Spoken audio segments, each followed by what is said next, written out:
우리 하나님의 말씀 함께 보고 바로 말씀 듣도록 하겠습니다. 오늘 우리에게 주시는 하나님의 말씀 시편 15편 1절로 2절 말씀입니다. 구약 성경 시편 15편 1절에서 2절까지 말씀을 저와 여러분이 다 함께 합독하도록 하겠습니다. 여호와여, 주의 장막에 머무를 자 누구 오며 주의 성산에 사는 자 누구 오니이까? 정직하게 행하며 공의를 실천하며 그의 마음에 진실을 말하며. 아멘. 이제 허장 목사님 나오셔서 여호와께서 보시는 정직이라는 제목으로 하나님의 말씀 선포해 주시겠습니다.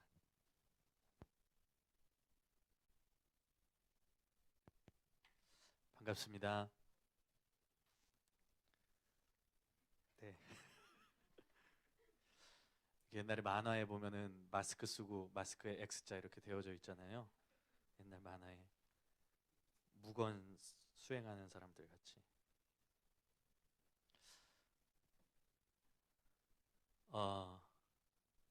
많이 오셨네요. 그래도 많이 오셨네요. 감사합니다. 할 말이 없어서 그래요. 할 말이 없어서. 우리 시편 15편 1절과 2절 말씀을 통해서 여호와께서 보시는 정직, 이런 제목으로 우리 하나님의 말씀 함께 나누도록 하겠습니다. 우리 정직에 대해서 오늘부터 좀 나누려고 합니다.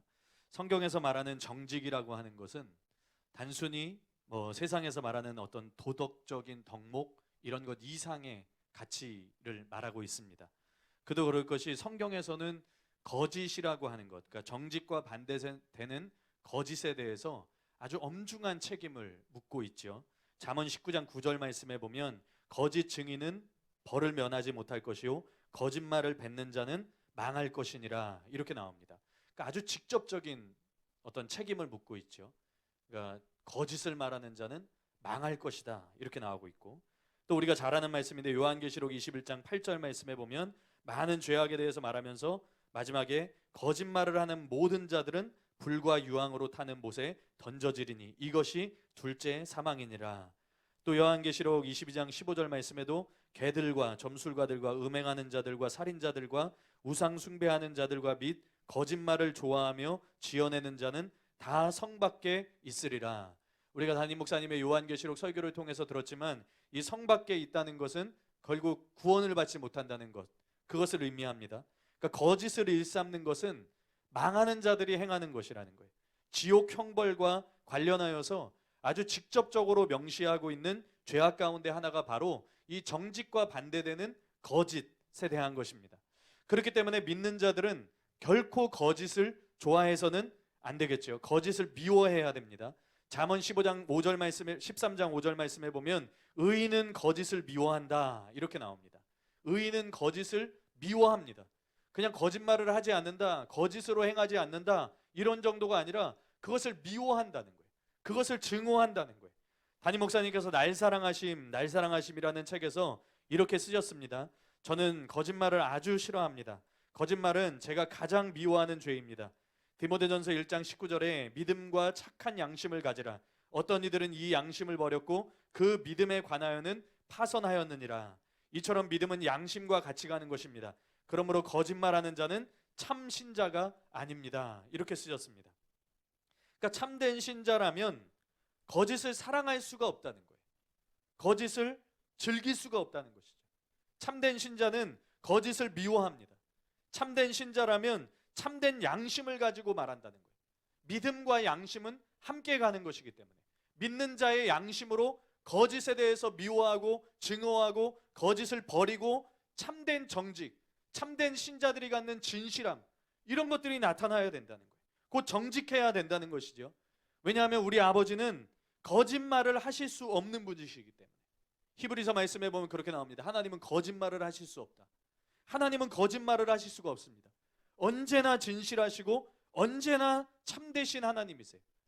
그러나 참된 양심을 갖지 못한 자들은 그 아비가 다릅니다. 자기의 아비가 마귀입니다. 그래서 마귀를 닮아서 거짓말을 잘할 뿐만 아니라 그것을 좋아합니다. 그것을 사랑합니다. 그것을 즐깁니다. 요한복음 8장 44절 말씀에 보면 너희는 너희 아비 마귀에게서 났으니 너희 아비의 욕심대로 너희도 행하고자 하느니라. 그는 처음부터 살인한 자요 진리가 그 속에 없으므로 진리에 서지 못하고 거짓을 말할 때마다 제 것으로 말하나니 이는 그가 거짓말쟁이요 거짓의 아비가 되었음이라. 그러니까 이 말씀이 여러분 우리에게 보여주는 것이 무엇입니까?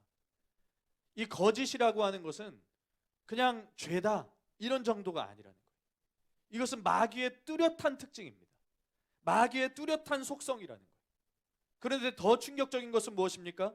거짓을 말할 때마다, 거짓 가운데 있는 자들은 거짓을 말할 때마다 제 것을 가지고 말한다. 자기의 것으로 말하는 것이다. 그러니까 자기의 것을 가지고 말한다. 그러니까 거짓을 말하는 자들은 타락한 본성을 통해서 자기 안에 있는 것들을 표출한다는 거예요. 타락한 본성이 변하지 않은 자들이라는 거예요.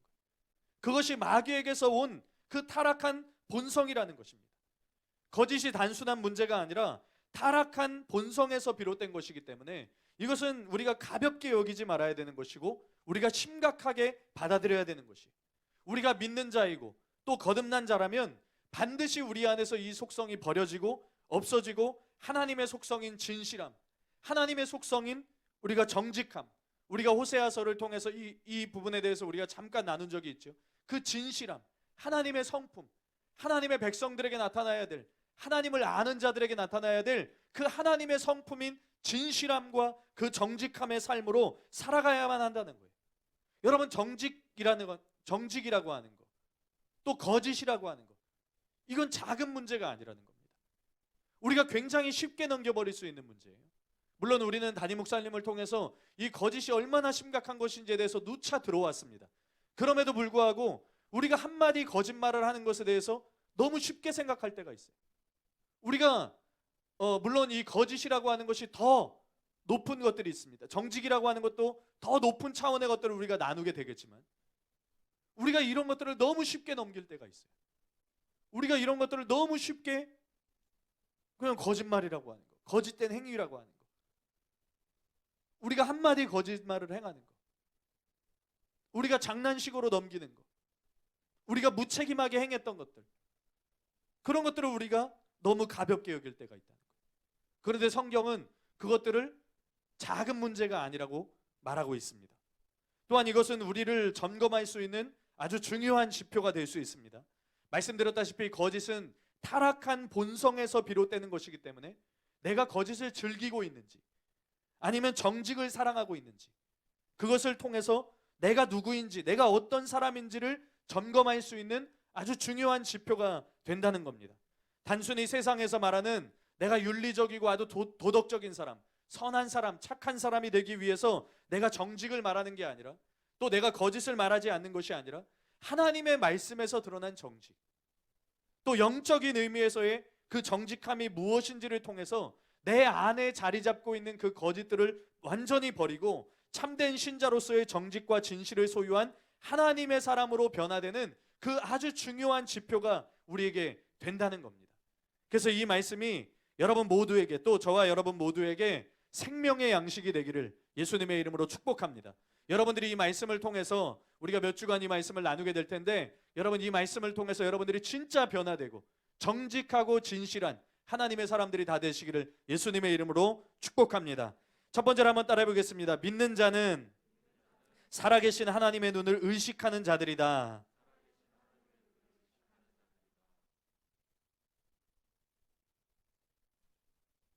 제가 물론 이걸 좀 풀어서 썼습니다. 첫 번째 대지를 믿는 자는 살아계신 하나님의 눈을 의식하는 자들이다. 근데 처음으로 썼던 대지는 여호와의 눈이었어요. 그냥 여호와의 눈.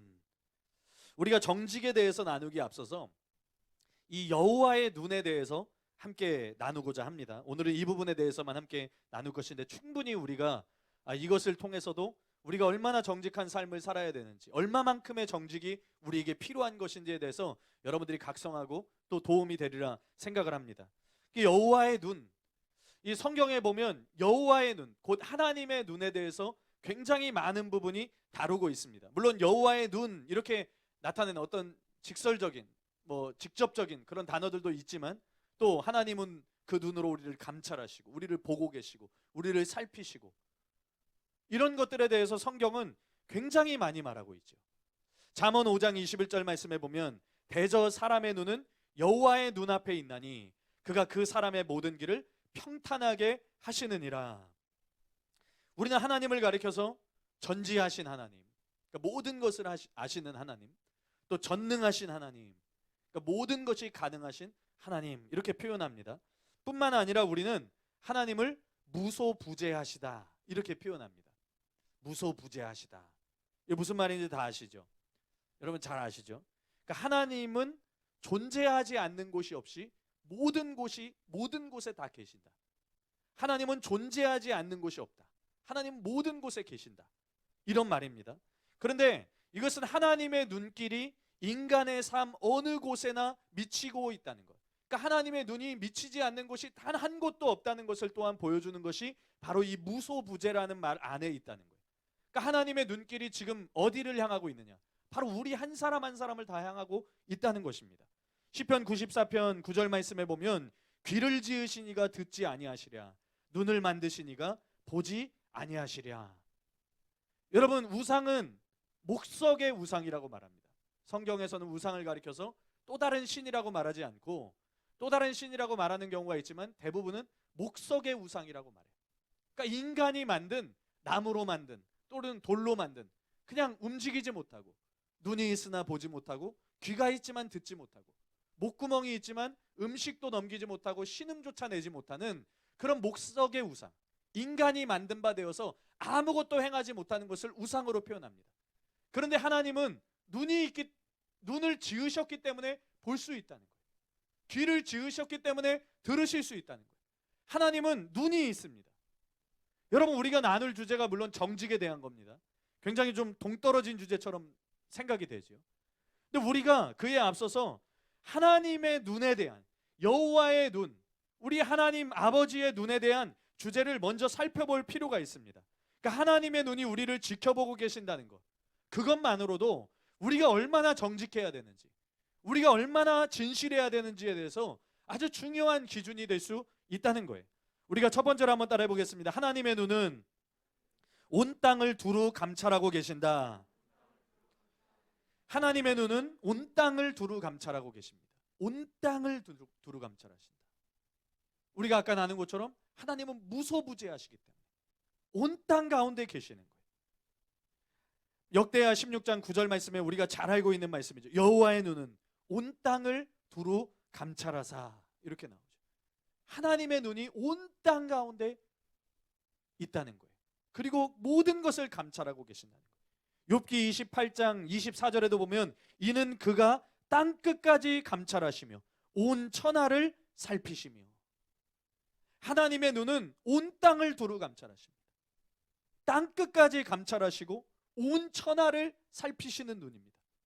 그렇다면 하나님이 온 땅과 온 천하를 살피시고 땅 끝까지 감찰하시는 이유가 무엇일까요? 하나님은 뭘 보고 계십니까? 하나님은 뭘 보고 계세요? 자연 환경을 보고 계실까요? 단순히 그런 것들을 보고 계실까요?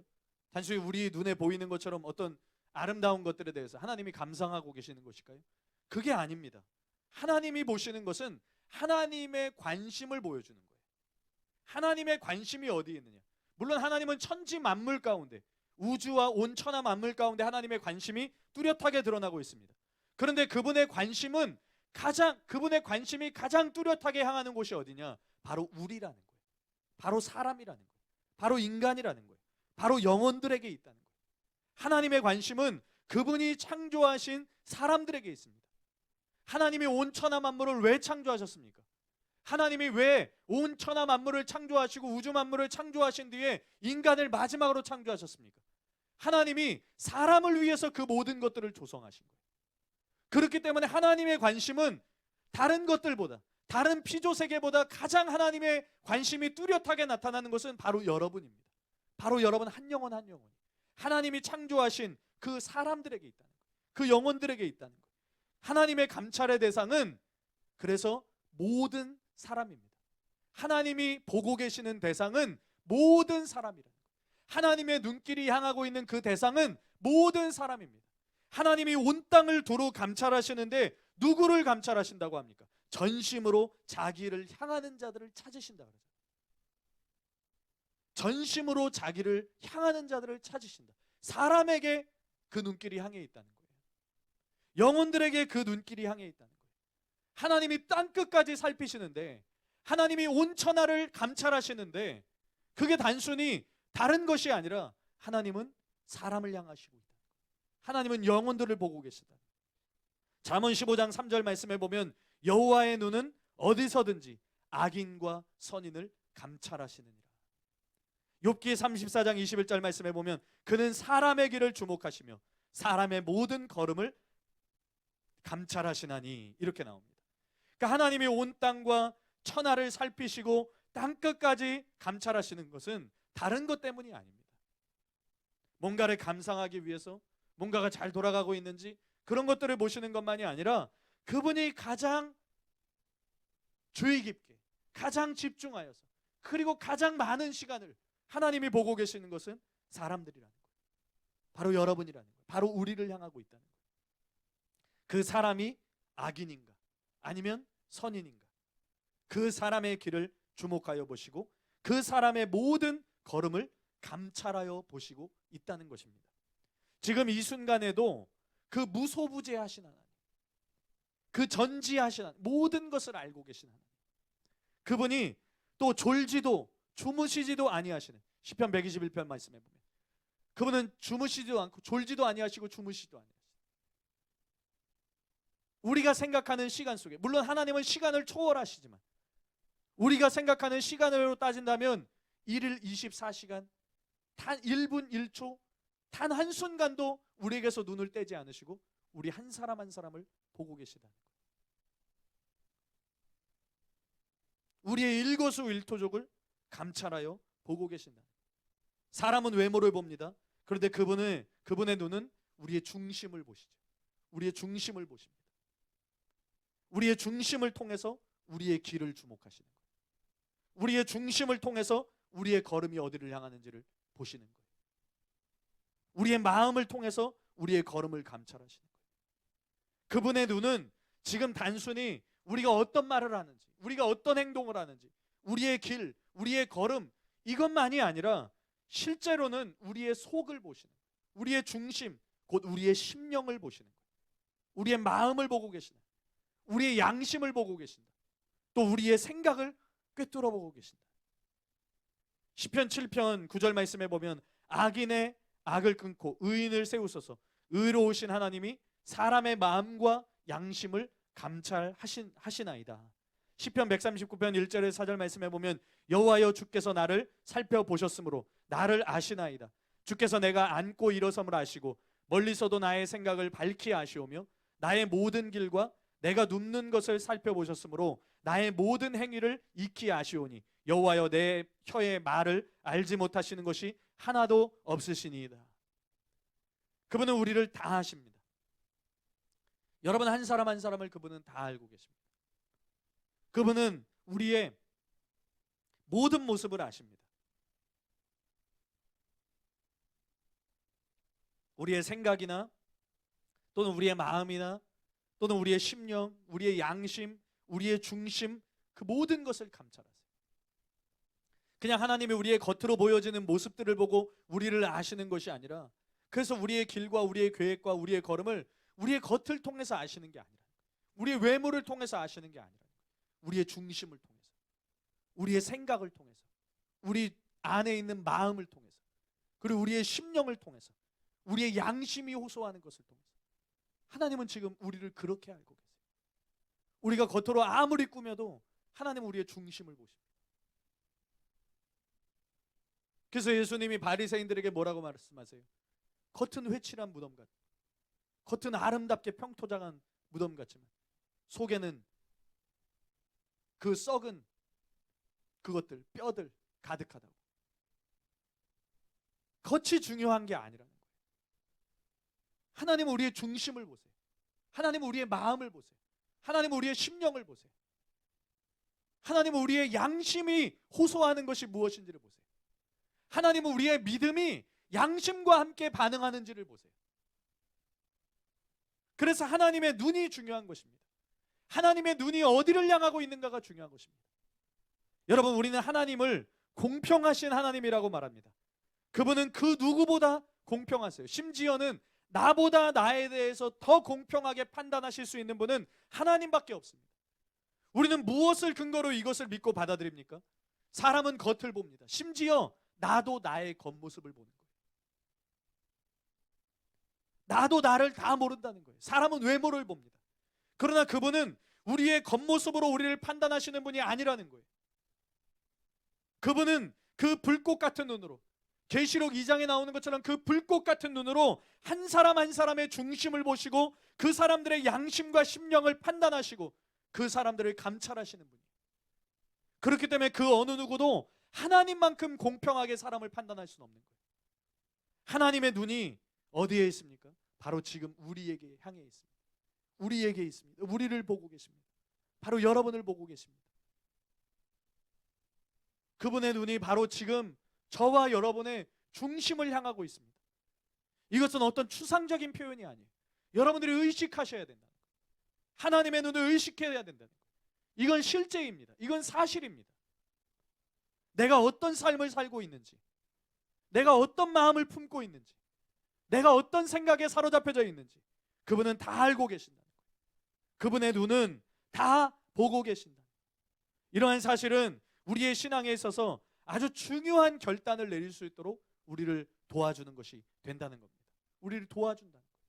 하나님의 눈이 우리를 향하고 있다.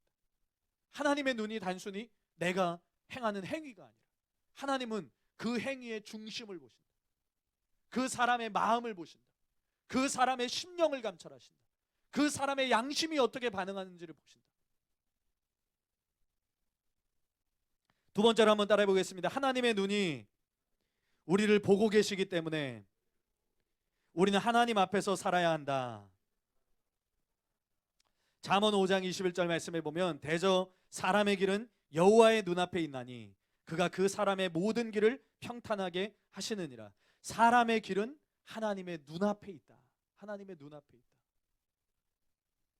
또 다른 말로 하면 그런 거죠. 우리의 길이 하나님 앞에 있다는 거예요.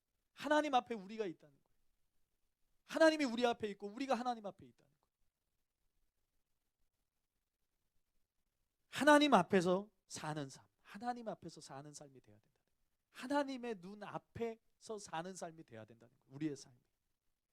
하나님의 눈을 의식해야만 하나님의 눈이 우리의 양심을, 심령을, 중심을, 우리의 마음과 생각을 향하고 있다는 것을 우리가 의식해야만 우리가 진짜 하나님 앞에서 살아가는 삶이 될 수 있다는 것입니다.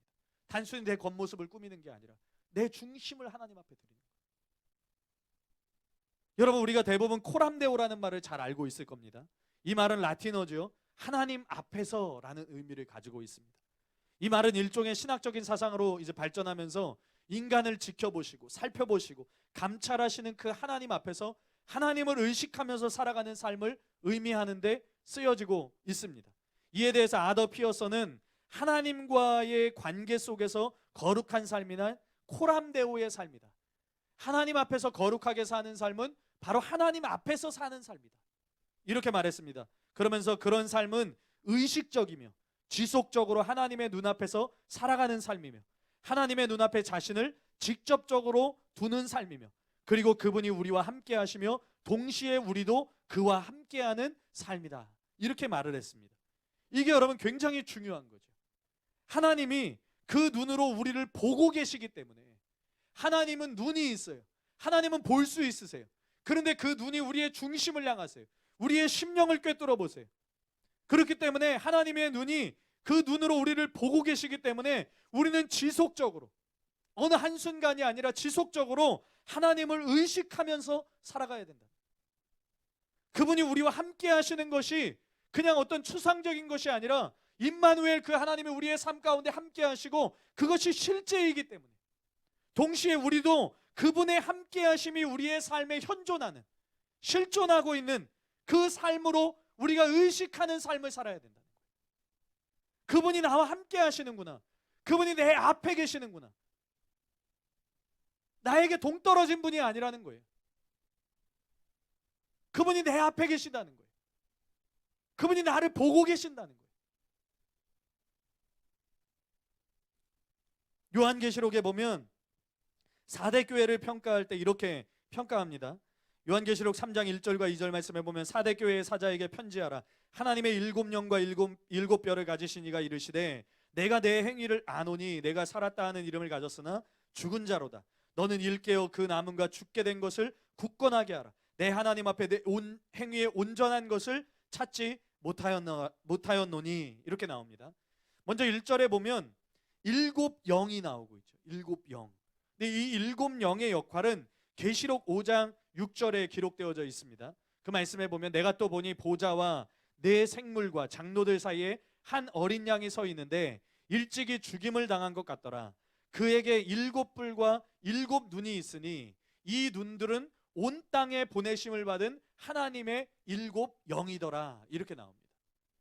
예수님이 일곱 영을 가지고 계신데 그것이 여기서 뭐라고 나옵니까? 일곱 눈으로 나오고. 일곱 눈. 이건 뭐예요? 하나님이 보신다는 거예요. 하나님이 보고 계신다는 거예요. 그분의 눈으로 하나님이 보고 계신다는 거예요. 그것이 하나님 앞에서의 행위라는 거예요. 그래서 4대 교회를 향해서 뭐라고 말합니까? 내 하나님 앞에 내 행위에 온전한 것을 보지 못한다. 하나님의 눈이 보고 계시는 그 행위에 온전한 것을 뜻하는 거예요. 하나님이 보고 계신다는 거예요. 하나님 앞에서의 삶, 그 행위는 하나님의 눈이 우리를 보고 계시는 그 삶과 행위를 말한다는 거예요. 박윤선 박사님이 이 부분에 대해서 이렇게 썼습니다. 하나님이 보시는 데서 행함, 하나님 앞에 온전하게 행함은 그가 보시는 줄 알고 그의 시선 앞에서 행하는 것이다. 에베소서 5장 11절 12절에 말하기를 너희는 열매 없는 어둠의 일에 참여하지 말고 도리어 책망하라. 저희의 은밀히 행하는 것들은 말하기도 부끄러움이라 하였다. 우리는 낮에와 같이 단정히 행하자. 곧 하나님이 보시는 것을 인식하고 행해야 된다. 하나님 한 분이 아시는 것은 온 세상 사람이 다 아는 것보다 더 중대하다. 우리가 하나님 앞에 행함이 늘 부족하면 죽은 것과 같다. 은밀한 중에 보시는 하나님이 계심을 알고 행하는 자가 참으로 산 자이다. 여러분, 모든 사람에게 들키지 않아도 하나님께 들키면 그 모든 사람에게 들킨 것보다 더 중대한 것이라는 거예요. 여러분, 세상의 모든 사람들을 우리가 다 들키지 않고 행할 수 있어도 하나님이 그걸 보신다면 하나님은 하나님의 시선이 더 중대한 것이다. 하나님이 아시는 것이 다른 모든 사람이 아는 것보다 더 중대한 사실이라. 근데 하나님은 알고 계십니다. 은밀한 중에 우리 가운데 계시고 우리의 행위와 또 우리가 앞서 나눈 것처럼 우리의 생각과 우리의 마음과 우리의 심령, 우리의 중심, 우리의 온전함이라고 하는 것은 하나님을 의식하는 삶, 하나님이 나를 보고 계시기 때문에 내가 하나님을 의식할 수밖에 없고 하나님 앞에서 살아갈 수밖에 없는 그 삶, 그게 우리의 온전함을 나오게 한다는 거예요. 우리의 온전함은 거기서 나온다는 거예요. 내가 매 순간 하나님을 의식하고 있는가? 내가 매 순간 하나님 앞에서 살아가고 있는가? 하나님의 눈이 나를 향하고 있다는 것을 내가 의식하면서 내가 어떤 삶을 살아가야 될지, 심지어 내가 어떤 생각을, 어떤 마음을, 어떤 중심을 품어야 될지, 내가 어떤 심령을 품고 살아가야 될지에 대해서 심각하게 고민하고 하나님 앞에서 살아가는 것, 하나님 앞에서 생각하는 것, 하나님 앞에서 내 마음을 품는 것. 아, 하나님이 나를 보고 계시는구나.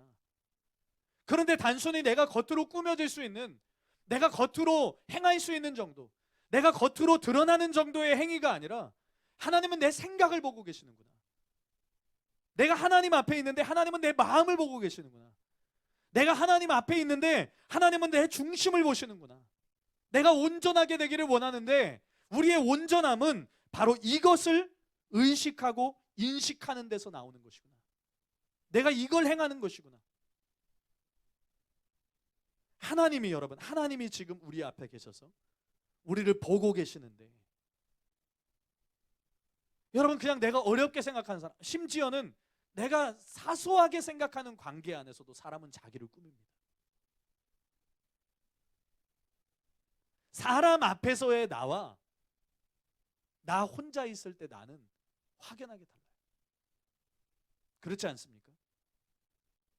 그리고 그 관계가 가벼우면 가벼울수록 사람들은 점점 자기 자신을 드러내죠. 자기 자신을 드러내죠. 자기 안에 있는 것들을 드러내죠. 그리고 내가 홀로 있을 때, 물론 하나님이 나를 보고 계시지만 그 순간에도 내가 혼자 느끼고 있을 때, 내가 혼자 있을 때 나는 아무도 모르는 거예요. 아무도 모르는 거예요.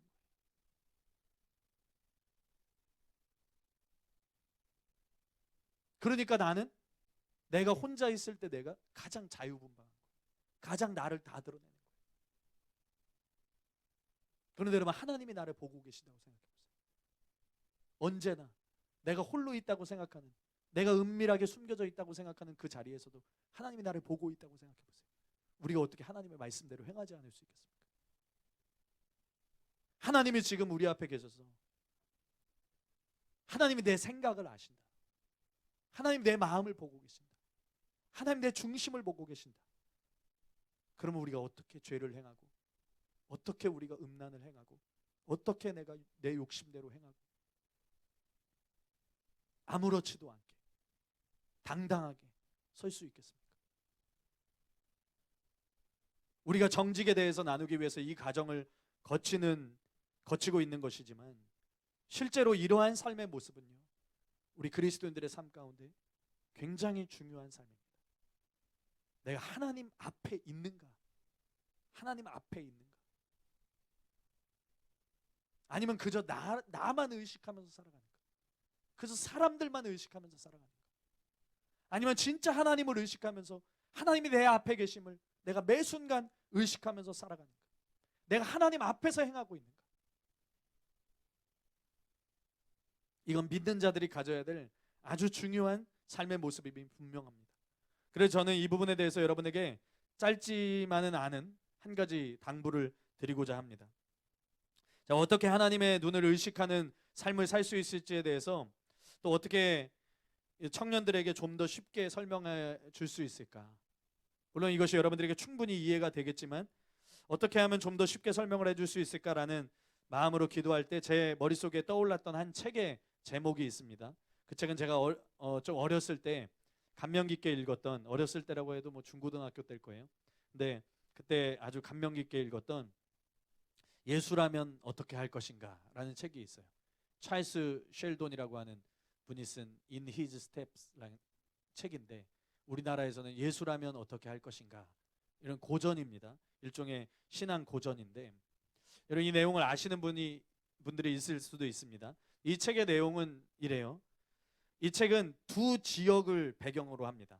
레이몬드라고 하는 아주 부유한 도시와 렉탱글이라고 하는 아주 가난한 도시, 이 두 지역을 배경으로 해요. 이 책은 레이몬드라고 하는 한 지역, 그리고 그 지역에 있는 레이몬드 제일교회의 배경으로 시작이 됩니다. 이 교회는 레이몬드시에 유복한 사람들이 가득한 교회입니다. 특별히 레이몬드시의 재계와 또 지성을 대표하는 지도급 인사들이 모이는 교회예요. 돈으로 살 수 있는 최상의 음악을 보유하고 있는 교회, 또 사람들이 호응할 만한 열성적이고 재치 있는 어떤 설교가 있는 그런 교회. 그런데 이 교회를 충격에 빠뜨릴 만한 한 가지 사건이 터지게 됩니다. 이 책의 표현대로 말하자면 한 비렁뱅이 사나이가 이 교회당 한가운데로 걸어 들어오면서 이 사건이 시작돼요.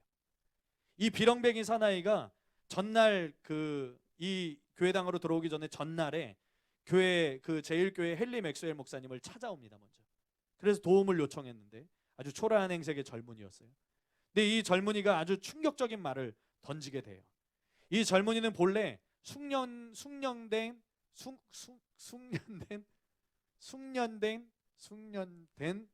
인쇄 식자공이었어요. 인쇄소에서 일하는. 그런데 이 청년이 그 당시에 이제 이게 어떤 그런 거죠. 산업화 혁명의 어떤 그런 것으로 인해서 실직하게 되는. 그러니까 인쇄 기계가 들어오면서 실직하게 된 거예요. 가족을 먹여 살릴 수가 없는 거예요. 그러니까 같은 일을 하던 사람들 가운데서도 자기 일자리를 잃고 살 수가 없으니까 자살하는 사람들도 수도 없이 생겨나요. 그래서 뭔가 다른 일거리를 찾아서 전국을 헤매면서 돌아다니고, 아내는 넉 달 전에 죽었어요. 넉 달 전에 죽었고, 어린 딸은 자기가 일자리를 구하기까지 더부살이를 시키고 있는 거예요. 얼마나 비참한 삶입니까? 그리고 이 젊은이는 일자리를 주선받을 수 있다는 희망으로 이 레이몬드라고 하는 부유한 도시에 온 거예요. 그런데 바로 그 교회에 앉아있는 이 유복한 사람들, 그 지도급 인사들, 그 어느 누구도 그에게 어떤 동정이나 위로의 말을 던져주지 않는 겁니다. 그저 이 사람은 떠돌이이고 비렁뱅이가 왜 들어왔을까? 나는 그런 사람들에게, 그런 사람에게 시달리기 싫어. 이런 마음이에요. 이 젊은이가 헨리 맥스웰 목사님의 설교를 듣고 이런 의문을 실제로 설교 시간에 던져요. 여러분들도 의문 나면 설교 시간에 질문 하시면 안 돼요. 근데 이 젊은이는 갑자기 걸어 나오면서 이런 얘기를 해요. 목사님은 이렇게 말씀하셨습니다. 기독교 신자는 반드시 예수님의 발자취를 따라야 하며, 그 발자취란 곧 순종, 믿음, 사랑, 그리고 모방. 여기서 예수님이 닮는 걸 말하는 거예요. 모방이라고 하는 건. 그렇게 말했습니다. 하지만 목사님께서 예수님의 발자취를 따른다는 말의 진짜 의미는 말씀하시지 않았습니다. 특히 모방이라는 것에 대해서 말입니다. 여러분, 기독교인들에게 예수님의 발자취를 따른다는 것이 과연 무엇을 의미합니까? 여러분을 추궁하는 것이 아닙니다만, 도대체 예수님을 따른다는 게 무엇을 뜻하느냐는 것이 바로 제가 묻고 싶은 말입니다.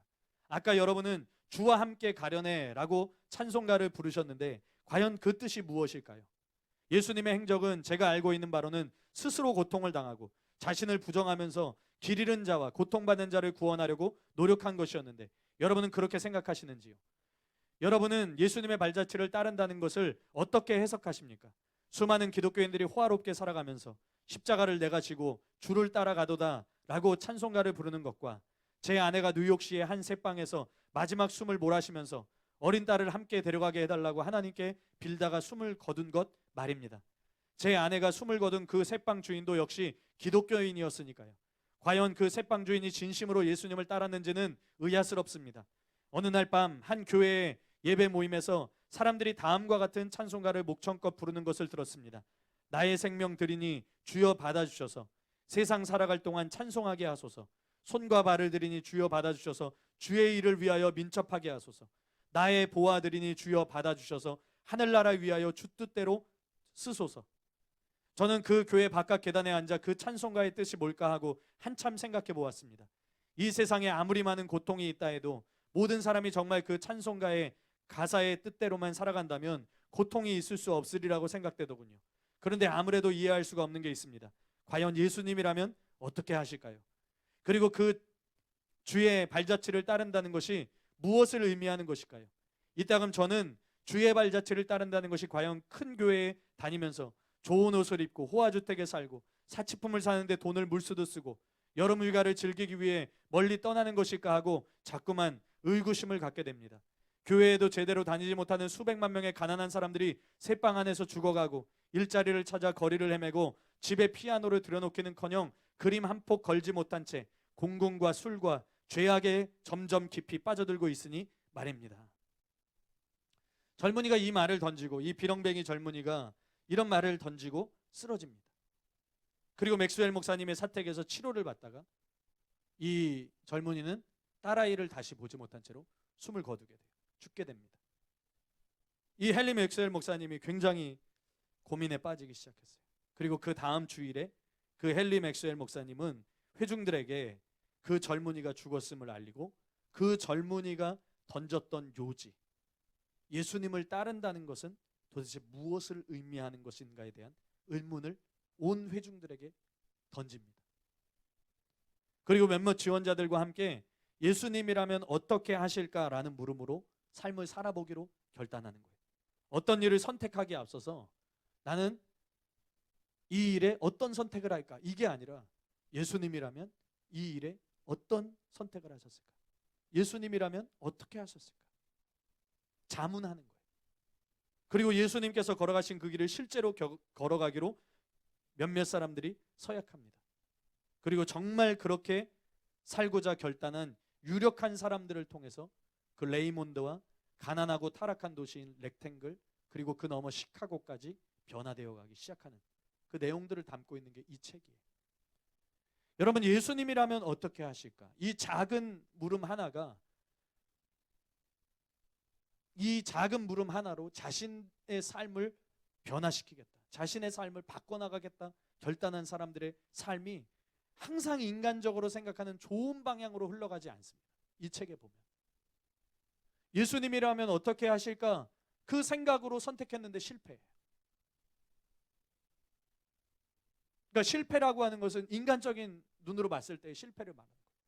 어떤 사람은 뭐 제가 기억하기로는 신문사 어떤 그 편집장인데, 신문사 편집장인데 어떤 죄악된 광고들을 다 제해버려요. 그러니까 그런 광고들로 인해서 여러분 수익을 얻잖아요, 신문사들은. 그런데 그런 광고들을 없애고 다른 오히려 기사들, 좋은 기사들을 쓰는 거예요. 그러니까 기사를 쓰는 데는 오히려 돈이 들어오는 게 아니잖아요. 그러니까 광고가 많아야 더 많은 돈이 들어오잖아요.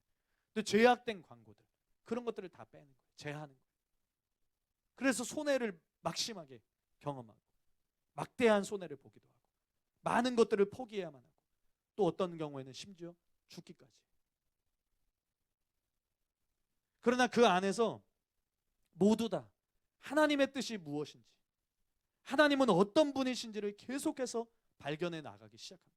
그리고 자기의 삶이 바뀌고 한 도시의 삶, 그리고 여러 도시의 삶들을 바꿔나가기 시작해요. 실제로 그런 어려움 속에서 놀라운 변화들이 일어나기 시작합니다. 예수님이라면 어떻게 할 것인가? 이 물음은 우리에게도 하나님 앞에서의 삶을 살아가도록 이끌어주는 자문 가운데 하나라고 저는 생각을 합니다. 저는 이것이 정답이라고 여러분들에게 말씀드리는 게 아니에요. 여러분들에게 도움을 드리기 위해서 한 가지 지혜를 가르쳐 드리는 것입니다. 우리에게는 우리의 삶을 하나님 앞에서 의식할 수 있는 지혜가 필요하기 때문에 권면해 드리는 거예요. 이 책에 보면 당시의 19세기의 미국 교회가 사회주의 계통 이런 것들에게도 공격을 받을 만큼 가난한 자들보다는 부유하고 유력한 사람들의 편에만 섰다는 거예요. 어쩌면 지금 이 시대의 교회들의 모습도 그렇지 않습니까? 악한 무리들에게까지 여러 비난의 빌미들을 스스로 던져주고 있는 거예요. 예수님이 그들을 향해서 어떤 마음이었는지 진정으로 생각하지 않는 거예요. 우리가 정말 하나님을 의식하고 그분의 눈이 나를 향하고 계심을 안다면 우리는 스스로에게 자문해 봐야 됩니다. 나는 어떻게 행하고 있는가? 그리고 예수님이라면 어떻게 행하실 것인가?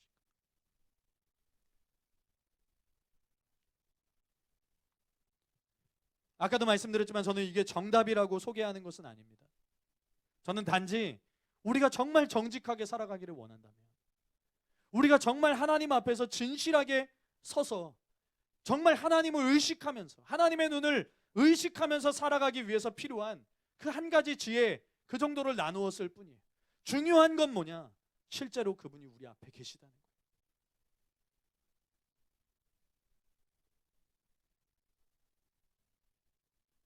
그냥 내가 유력한 인사가 되고 사람들 앞에 보여지고, 또는 그 헨리 맥스웰 목사님이 그랬던 것처럼 단순히 사람들에게 좋은 설교자가 되고 사람들에게 보여지는 신앙인이 되고, 또는 내가 평가하기에 나는 좋은 사람이야, 나는 믿음의 사람이야, 나는 신앙의 사람이야, 나는 영적인 사람이야, 이게 아니라 하나님은 나를 어떻게 보실까? 하나님은 나를 무엇으로 보실까? 하나님은 나를 누구로 보실까? 하나님은 나를 어떻게 보고 계실까? 실제로 그분이 우리의 중심을 보고 계신다는 것, 이게 중요한 겁니다. 이게 진짜 중요하다는 거예요. 하나님이 우리의 생각을 감찰하신다, 이게 중요하다는 거예요. 그리고 우리는 그분 앞에 있다는 거예요. 우리는 그분 앞에 있다는 거예요. 우리는 지금 그분 앞에 있다는 거예요. 그분이 우리 앞에 계시고 우리도 그분 앞에 있다는 거예요. 우리는 어디로 가도 그분을 피할 수가 없습니다. 그것을 인식해야 돼요. 내가 그분을 피할 수 없다는 거. 그분이 내 앞에 계시다는 거. 언제 어디서든 그분은 내 앞에 계시다는 거. 나는 의식할 수 있어야 됩니다. 시편 139편 7절에서 10절 말씀에 보면 내가 주의 영을 떠나 어디로 가며 주의 앞에서 어디로 피하리이까? 내가 하늘에 올라갈지라도 거기 계시며 스올에 내 자리를 펼지라도 거기 계시니이다. 내가 새벽 날개를 치며 바다 끝에 가서 거주할지라도 거기서도 주의 손이 나를 인도하시며 주의 오른손이 나를 붙드시리이다. 여러분, 우리는 하나님 앞에 있습니다. 우리는 그분을 결코 피할 수가 없습니다. 그분은 언제든 어디서든 우리를 보고 계십니다. 그분의 눈이 우리를 향하고 계십니다. 불꽃같이 우리를 보고 계시고 살피고 계십니다. 감찰하고 계십니다. 우리의 중심이 하나님 앞에 있습니다. 우리의 심령이 하나님 앞에 있습니다. 우리의 마음이 마치 주머니를 뒤집어서 하나님께 보여지는 것처럼, 주머니를 뒤집어서 모든 먼지를 다 털어내고 그 안에 있는 것들을 다 뒤집어 보여주는 것처럼, 우리 가방에 있는 것들을 다 하나님 앞에 뒤집어서 보여드리는 것처럼 우리의 심령이 다 보여지는 거예요. 우리의 심령이 다 뒤집어서 보여지는 거예요. 하나님 앞에 아무것도 하나님 앞에는 피할 수가 없다는 거예요. 그분의 눈을 피할 수 있는 것이 아무것도 없다는 거예요. 우리는 바로 이것을 의식하는 삶을 살아야 됩니다. 단 하루를 살아도 하나님 앞에서 제대로 사는 거예요. 단 한 시간을 살아도 하나님 앞에서 사는 거예요. 단 1분 1초를 살아간다 할지라도 내게 진짜 가치 있는 삶은 하나님 앞에서 살아가는 삶이라. 하나님의 눈을 피할 수 없기 때문에 그것을 의식하면서 살아가고, 그분이 우리 가운데 있는 것처럼, 그분의 눈이 우리 가운데 있는 것처럼 우리는 그분 앞에서 살아가는 거예요. 우리가 이것을 실제로 믿고 의식하고 살아갈 때 우리가 가지고 있는 하나님의 말씀에 대한 태도가 달라지는 거고, 우리가 죄에 대해서 인식했던 그동안의 태도가 완전히 바뀌게 돼요. 내가 가볍게 생각했던 모든 일들에 대한 나의 태도들, 내가 아무렇지도 않게 행했던 그 모든 일들에 대한 내 생각들, 내 태도들. 여러분, 하나님 앞에서 사는 자가 되시기를 바랍니다.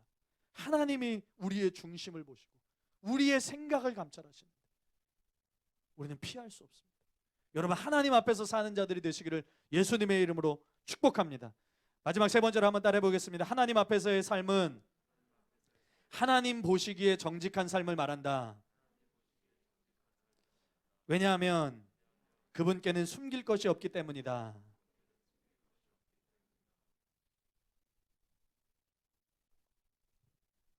여러분, 우리가 앞서 보았던 것처럼 우리는 하나님 앞에 하나님의 눈이 우리를 향하고 있고, 그것은 단순히 우리의 행위만이 아니라 우리의 중심을 통한 행위예요.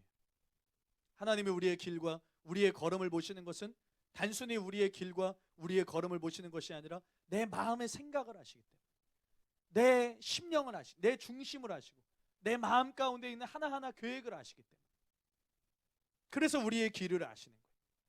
그래서 여러분, 우리는 그분을 결코 피할 수가 없습니다. 우리는 그분 앞에서 살아가는 삶이고, 우리가 그것을 인식하느냐 인식하지 않느냐의 차이일 뿐이지 우리는 그분 앞에 있어요.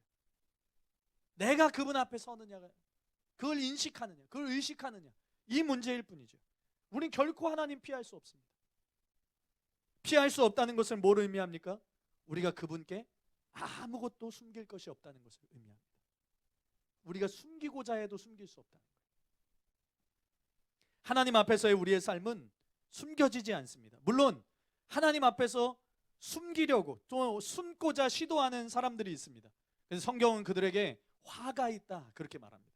이사야 29장 14절 말씀에 보면 자기의 계획을 여호와께 깊이 숨기려 하는 자들은 화 있을진저 그들의 일을 어두운 데서 행하며 이르기를 누가 우리를 보랴, 누가 우리를 알랴 하니. 여러분, 우리가 이런 마음 가운데 있는 경우가 있죠.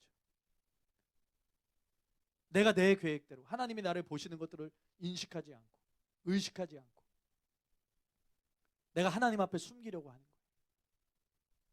그런데 하나님은 업신여김을 당하지 않으시고 만홀히 여김을 당하지 않으시고 하나님은 속지 않으시고, 우리는 속으로 생각해. 누가 날 보겠나? 누가 지금 날 보겠나? 누가 나를 알 수 있겠나? 내 속에 있는 것들을 누가 알 수 있겠나? 그런데 하나님은 다 보신다. 숨길 수 없다는 거죠. 이러한 시도를 하는 사람들이 있습니다. 마치 아담과 하와가 선악을 알게 하는 나무의 열매를 먹고 하나님의 낯을 피하여 숨으려고 했던 것처럼 사람들은 은밀히 행하는 일들을 숨길 수 있다라고 착각해요. 그러나 그분의 눈앞에 우리의 행위와 우리의 죄가 결코 숨겨지지 않습니다. 예레미야 16장 17절 말씀에 보면 이는 내 눈이 그들의 행위를 살펴보므로 그들이 내 얼굴 앞에서 숨기지 못하며 그들의 죄악이 내 목전에서 숨겨지지 못함이라. 아무리 은밀하게 행한 일이라고 할지라도 하나님 앞에서는 결코 숨길 수 없다는 거예요. 결코 숨겨지지 않는다는 거예요. 왜 그렇습니까? 하나님은 온 천하에 충만하시기 때문에. 하나님은 온 천하에 충만하시기 때문에.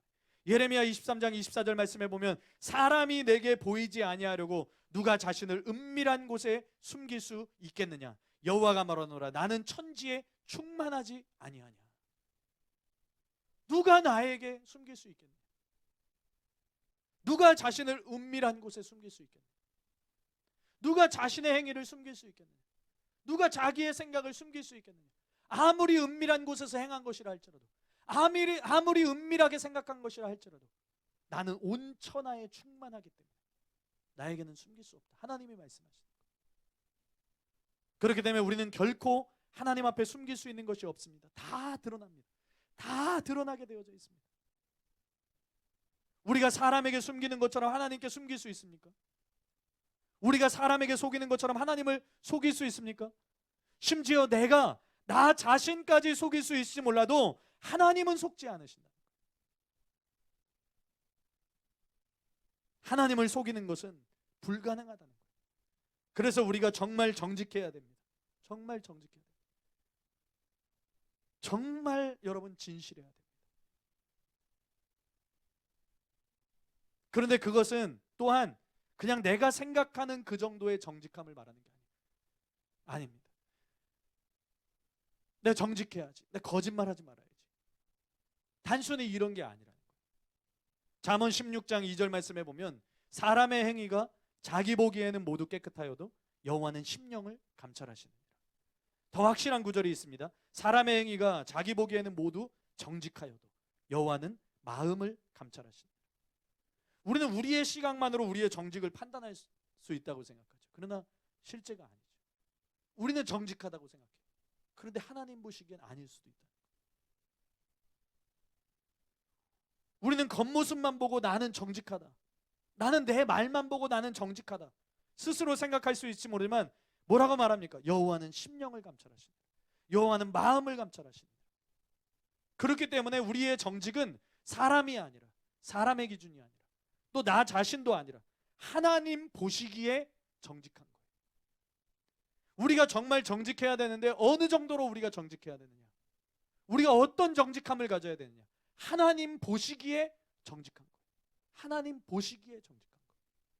우리가 정직의 의미를 오해하고 가볍게 여길 수도 있습니다. 그런데 믿는 자들에게 필요한 정직이라고 하는 것은 사람의 판단에서의 정직의 수준을 넘어서 하나님이 보시기에 나는 정직한가? 하나님이 판단하시기에 나는 정직한가? 하나님이 내 심령을 보실 때, 하나님이 내 중심을 보실 때, 내 양심으로 하나님이 나를 판단하실 때 나는 진짜 정직한 자인가? 나는 정직한가? 성경이 다윗을 평가할 때 어떻게 평가하고 있습니까? 이렇게 굉장히 중요한 겁니다.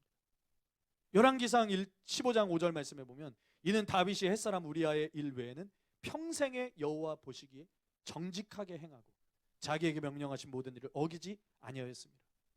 그가 평생에 하나님 보시기에 정직하게 행한 그것으로 그의 일평생을 평가하는 거예요.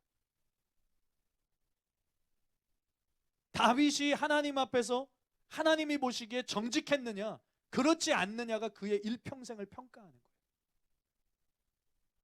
그의 일평생에 하나님이 그를 보신 기준이 내 앞에서 그가 정직했느냐, 내 앞에서 그가 정직하지 않았느냐.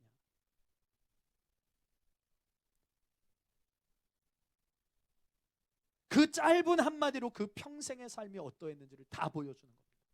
아, 그가 여호와 앞에서 정직했구나.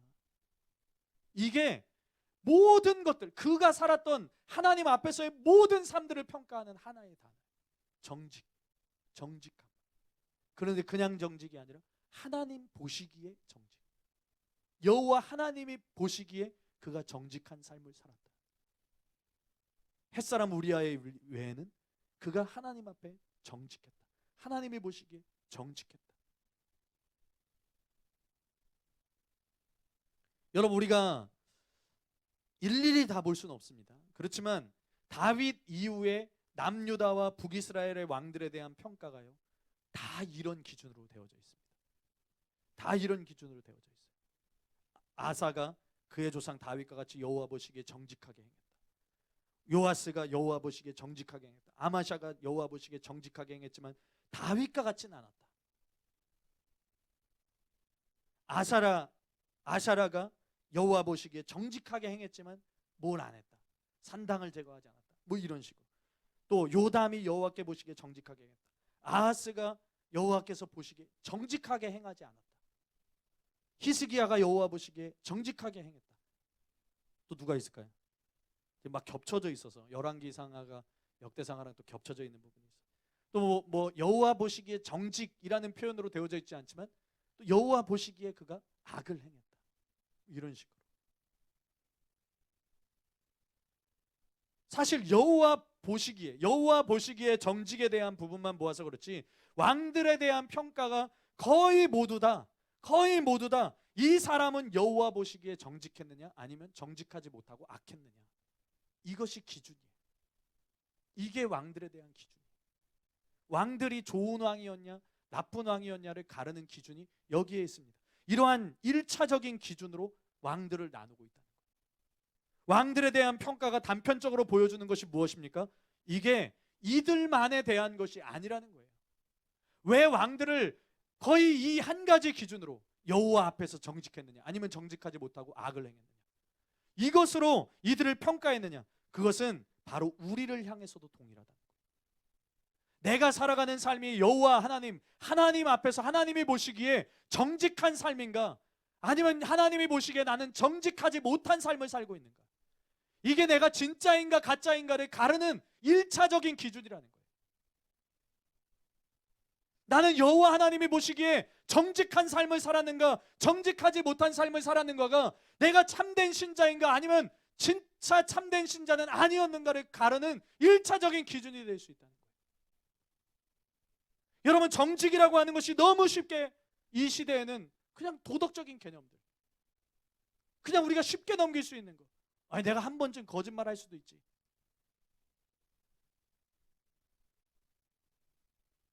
저도 많이 회개했어요. 저도 많이 거짓말을 자주 했던 것 같아요. 우리 집사람을 놀리느라고 거짓말을 많이 했었거든요. 제가 예전에 그 북한이 미사일을 쐈을 때였나? 그때 북한 미사일이 그 실시간 결혼 초창기였었는데, 지금은 거짓말 안 합니다.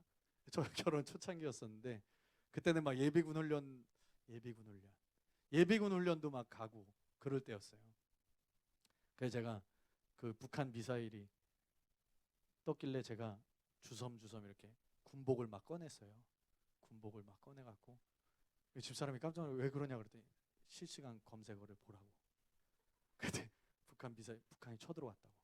그래서 지금 빨리 가야 된다고. 우리 집사람이 믿었을까요? 안 믿었을까요? 믿더라고요. 울라 그러더라고요. 막 울라 그러더라고요. 지금은 안 울 수도 있어요. 초창기라서 울었던 것 같고. 지금은 제가 막 힘들다 그래도 눈 하나 깜짝 안 해요. 하나님의 길이면 가야 된다고 그랬죠. 옛날에 윤석전 목사님이 그 유명한 일화가 있잖아요. 윤석전 목사님이 막 기운이 빠지고 막 거의 막 그렇게 됐을 때 앞에 설교단에 못 나가서 거의 쓰러져서 이렇게 있으니까 물을 뿌렸다 그러잖아요. 그 사모님 물을 뿌려갖고 죽어도 설교단에 나가서 죽으라고.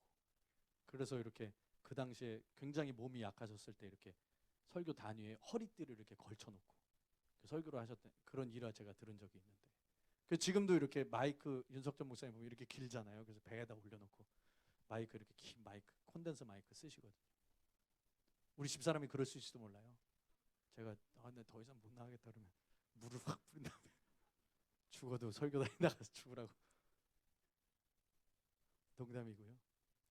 제가 예전에 그런 거짓말 했었는데 군복을 막 챙겨 입으면서 북한이 쳐들어와서 이제 싸우러 가야 된다. 그때 막 우리 집사람이 정금이 임신하고 있을 때 그래갖고 막 울라 그러더라고요.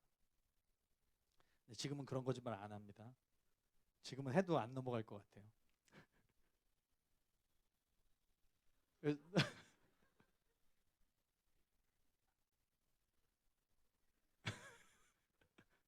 여호와 보시기에 정직.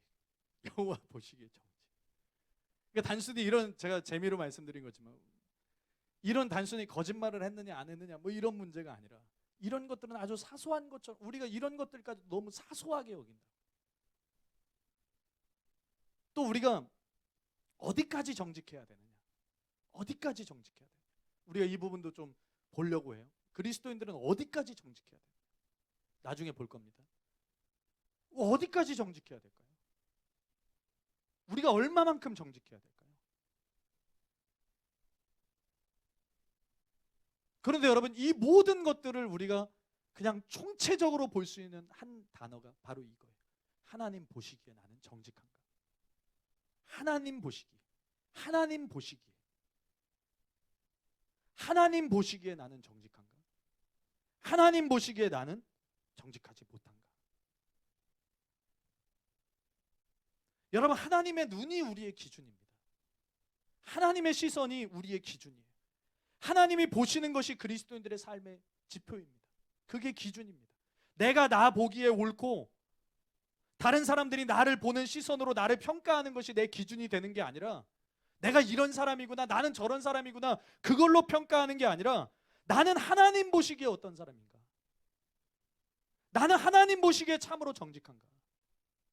하나님의 말씀의 눈으로 우리를 보고 계시는데, 하나님이 말씀의 눈으로 나를 보고 계시는데, 그 말씀의 눈이 바로 우리의 기준이 되고 삶의 지표가 되어야 되는데, 하나님의 말씀으로 나를 비춰볼 때, 하나님의 눈으로 나를 비춰볼 때, 나는 어떤 사람인가? 나는 누구인가? 나는 뭐라고 얘기할 수 있는가? 그것을 따라 살기 위해서 우리는 하나님의 눈, 하나님의 말씀에 나타난 정직을 가지고 살아가야 된다는 거예요. 진실함을 가지고 살아가야 된다는 거예요. 그래서 우리가 하나님 앞에서의 삶을 실제로 살아가야 될 필요, 내가 살아가는 삶이 하나님 앞에서 결코 피할 수 없고 결코 숨겨질 수 없는 삶이라는 것.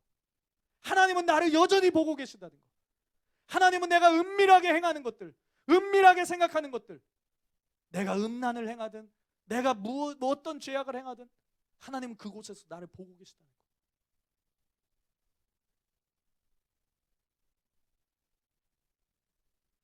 우리가 숨기고 싶은 것들이 얼마나 많습니까?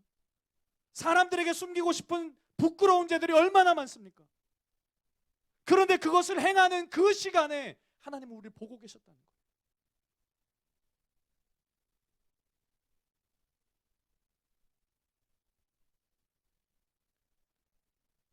그래서 우리는 사람 앞에서가 아닙니다. 또 심지어 내 앞에서 살아가는 것도 아닙니다. 내 눈으로 살아가는 거 아닙니다. 사람들도 의식하면서 살아가는 게 아닙니다. 하나님 앞에서 살아가면 사람들에게도 의롭게 그 의를 행하면서 살아갈 수밖에 없는 거예요. 하나님 앞에서 살아가기 때문에, 하나님이 원하시는 삶을 살 수밖에 없기 때문에, 하나님 앞에서 진실하게 살기 때문에, 하나님 앞에서 정직하게 살기 때문에, 하나님이 보시는 그 정직함이 믿는 우리 삶 가운데 나타날 수밖에 없기 때문에, 그게 필요한 것입니다. 그게 우리에게 주어져야 되는 겁니다. 하나님이 보시는 정직함이 무너지면 그 영혼은 무너지는 거예요. 하나님이 보시는 진실함이 우리에게서 무너지면 그 영혼은 무너지는 거예요. 왜 그렇습니까? 거짓을 행하는 자는 망한다. 성경은 분명하게 말하고 있기 때문에, 하나님 앞에서 거짓을 말하면 망하는 거예요. 하나님의 기준에서 정직이 무너지면 그 영혼은 망하는 거예요. 무너지는 거예요. 하나님은 온 땅을 두루 살피시는 눈이 있습니다. 하나님은 우리의 중심을 보시는 눈이 있습니다. 그 눈이 한 사람 한 사람의 마음과 그 심령을 보고 계신다는 거예요. 살피신다는 거예요. 감찰하신다는 거예요. 그 누구도 그분 앞에서는 피할 수 없고, 그 누구도 그분 앞에서는 자기의 마음과 생각과 자기의 심령과 중심과 자기 양심을 숨길 수 없고 감출 수 없고 피할 수 없는, 그분의 눈앞에 숨을 수 있는 은밀한 그 어떤 곳도 없다는 거예요. 다 드러납니다. 다 밝게 보여집니다. 그렇기 때문에 우리는 다른 누가 아니라, 심지어 내 눈도 아니라 하나님의 눈 앞에서 살아가는 그 삶이 돼야 된다는 거예요. 그 시선이 우리의 기준이 돼야 돼요.